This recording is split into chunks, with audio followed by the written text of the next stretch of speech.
Hello everybody, my name is David Brocklehurst. I'm the co-owner of Charlotte Stud along with my wife.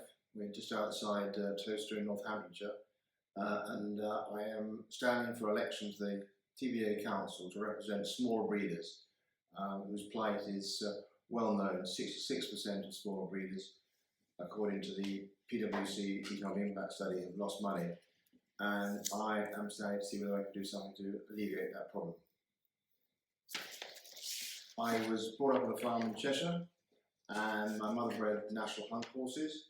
At the same time I pursued a career in the city as a chartered surveyor and a chartered insurance practitioner.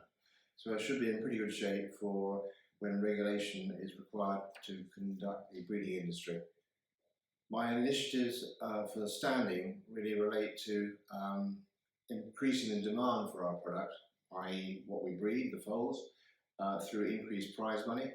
And my thoughts on that really centre around the report that's been done by Porters Consulting on behalf of the BHA that should show how the profits from gambling and media rights and racing are distributed amongst the various stakeholders.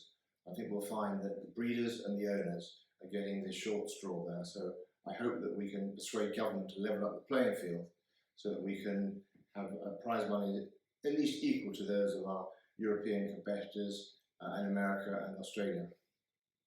Secondly, my second initiative will be centred around reducing costs, and the best way of doing that, I feel, is, apart from the stallion fields being more realistic going forward, will be the introduction of artificial insemination, which would tick the environmental and the welfare boxes, as well as giving breeders far more choice of stallions.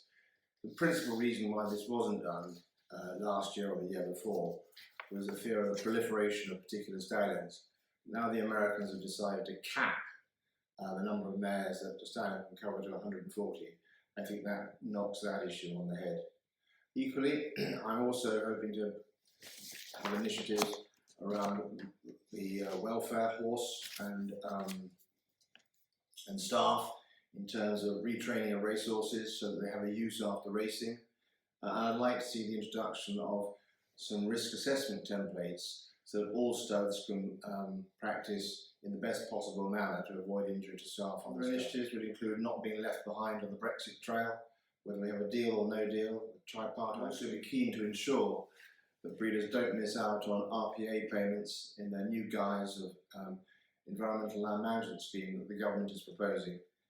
And going back to artificial insemination, the TBA did a great job in making sure that the breeding season continued. But if in future we have a lockdown that prevents the movement of animals and horses, how would we then breed? So I think artificial insemination has got to be considered very carefully going forward. In conclusion, the industry for smaller breeders is definitely in a sort of crisis mode. Crisis requires change. I would stand for change on the basis that we owe it to the staff that work in the industry and those that are training to work in the industry to ensure they have a better future, which they deserve. Thank you very much for any support that you can offer me. Thank you.